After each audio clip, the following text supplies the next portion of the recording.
And I go in the Army. I'm just a kid. I'm in the Army now, you see. And this was one of the first New Year's Eves that I really spent where I thought I was an adult. I was a big grown-up man. Big-time grown-up type guy. And I had a 3-day pass, and there were about 9 of us. There was Gasser, there was Zinsmeister, a whole bunch of corporal types, a couple of PFCs, and we're all real tough guys, roughly pushing the cool side of 18. And, we're all walking around drinking the beer down at the pier. Hey, what do you say we go to take in a Burley-Q show on New Year's Eve, huh? Yeah, let's go, gang, let's go. So that's exactly what we did. And we are stationed way out there in the Midwest. In fact, we're in this camp deep in the heart of the Ozarks. And it is New Year's Eve. And we all have a 3-day pass. And so the nearest place, Skip, was Kansas City. I don't know whether you've ever seen Kansas City on a New Year's Eve, but let me tell you. And so all of us get our passion. Oh boy, we're rubbing our hands again. Here we're 18. My idea of a really big evening up to this point was to go over to Esther Jane Alberry's house and go down to the drugstore and have a Coke, maybe go all the way and have a coffee malt, something like that, and a cheeseburger. And then perhaps we might stop for a couple of minutes and sit there and hold hands on a park bench in the Hessville Park on our way home and make it just in time for the 10 o'clock news back home, that kind of thing. And here I am, I'm 18, a whole bunch of guys, of corporals and yardbirds, and I'm out there, and the home is 1,000,000 miles away, and the whole scene. And well, of course, what do I automatically think of as the real way to celebrate New Year's? That's right. And so here we are in Kansas City. We get off the bus, and the place is loaded. Millions and millions of soldiers as far as the eye can see. Millions of soldiers. And the place is rocking. It is wartime Kansas City. There are defense workers in, and everybody's got money to spend, and the soldiers are out yelling and hollering. The chicks are on the street. And so we arrive down at the Greyhound station, and the 3 or 4 of us get out of the bus, and we've got our little bags with us, our DOP kits. Oh, man! New Year's Eve. Boy, here we are, swinging. Each one of us had a cool $15 in his pocket, a 3-day pass, and we're ready to go. And so the first thing we do right away, we go to the information place where they have for the soldiers there, USO information. We walk up, and here's this kindly little old lady. Little old lady, with the white hair, the kind that you always see at the information booth for the boys. And you go up and say, hey, you ask her, Carl, go ahead. Carl looked older than anybody else. He said, ask her, Carl. Madam, we're looking for a place to celebrate New Year's. Celebrate New Year's, Oh, yes, of course. Well, down at the YWCA, they're having a cider social, and I'm sure somebody nudged how that cider social. YWCA. Wow. Oh, boy. Yes, and at the YMCA, they're having a donut roast, and I think you'll like this one. Over at the Hotel Claiborne, they're having a special fashion show, a midnight fashion show, and it's free to servicemen. And I have one here. Here's an invitation from the B'nai B'rith. Now and so we're all standing like baby, Well, thank you very much. Give us the tickets. And so she gave us 3 or 4 tickets. And we said, oh boy, let's split. And so out we go, and we turn the corner, and there, standing in the doorway, is this little man with a big gray cap on. He says, hey, you guys, psst, hey, you guys. He's waiting outside the bus station. Hey, you guys, you in for New Year's? I said, yeah. Right away, we could see the real thing. I said, you guys in for New Year's? Yeah. He said, listen, how'd you like to see a show? And there's a moment of silence. Zinsmeister says, show? What kind of show? Don't ask. A show, man. It's New Year's. Yeah. Oh, okay, where? He says, here. He says, I've got, how many guys? By a coincidence, 5 tickets. Yes, these are the last 5. It's only $8.50 each. And so, boom, boom, boom, pow, pow, we're shelling out, and we got the pay for it. We are home scot-free.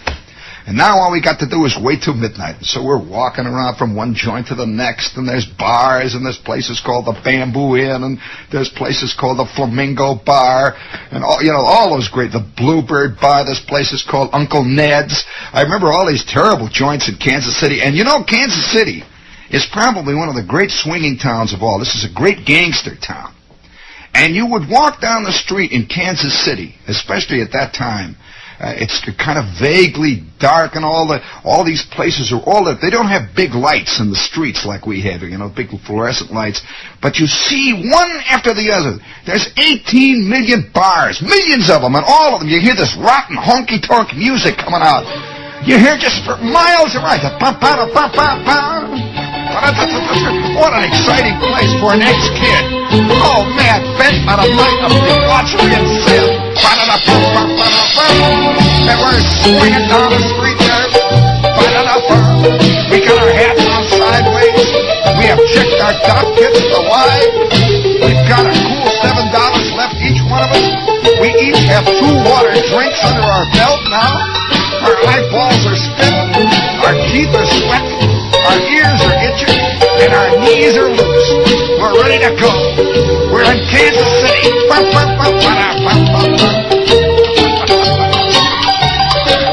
You don't want to hear the rest of the story, do you? You really do? Well, a couple of hours go by and some wild things happen, none of which I will sully your innocent shell-like ears with. What a night. I've never told this. You've never heard me mention any of this, have you? Well, it was really something. It was just fantastic. I received more education in that one night in Kansas City than all of my years, all of my days combined. Everything conceivable happened. Almost everything conceivable. I could conceive of some things now, but at that time, everything, I couldn't conceive of half of it there was. I can remember running up alleys. I remember sirens. I remember MPs. I can remember guys hollering. I remember people getting hit. I remember somebody throwing a bottle through a window. These are just little brief moments, and all I can remember is saying, "Hey, you guys, don't think, oh, come on," crash, somebody has. And then I remember doing things myself. I remember saying, "Hey, watch this!" Boom! And I'm pushing a jukebox over. I remember doing that. I don't know why I did it. I pushed a jukebox over, and it was one of these big red ones with the juice in it. The juice that goes up and down the side and pour it out. It was there. Oh, wow. I remember, for some reason or other, being in a kitchen. Now, I don't quite know how I got in this kitchen, but there were 3 of us in a kitchen with somebody. And we were slicing lettuce. Now, I don't know why we were doing that. I remember being in a kitchen with lettuce. And the next scene I remember vaguely, not quite clearly, was being in this smelly place where everybody is standing up. And they had taken our tickets away. We are now in the show. And we're all standing up, and there's a stage up there, a little stage with lights. And there is an elderly lady wearing red plumes up there, and she is throwing gold sequins into the audience, and they are playing music, and there is a tenor standing over by the side, and he's singing, "A pretty girl is like a melody that haunts you night and day." And she got off the stage, and a guy ran through the audience saying, "All right, I have here a genuine collection of wonderful art poses. These are poses the kind of which all of you men have dreamed about. And I also have here a genuine Mexican wallet containing within its folds, perhaps if you are lucky, a special set of photographs from Gay Paris herself. 25 cents, and we have taffy." And I'm standing there, and I remember Zinsmeister being sick on my neck. He was taller than me, and he stood behind me, and I went, "Ah!" And then suddenly she goes, and a large lady, a big fat lady wearing purple plumes came on. And the tenor is singing, "A pretty girl is like a melody that haunts you night and day." And then suddenly there is this little short guy wearing a round hat and a checkered suit out there. And he is jumping up and down, and the piano player is playing, and he is telling dirty jokes. He is hollering. He says, "Hey, you guys!" And then he squirts water at the audience, and I'm standing there watching, and my stomach is turning over. And the next thing I saw that little guy, he is doing kid shows on TV. Well, you want to hear the rest of the night? Well, I'll tell you. If you want, you really shouldn't hear. Before I tell you the rest of the night, terrible night. These are the times that try men's souls.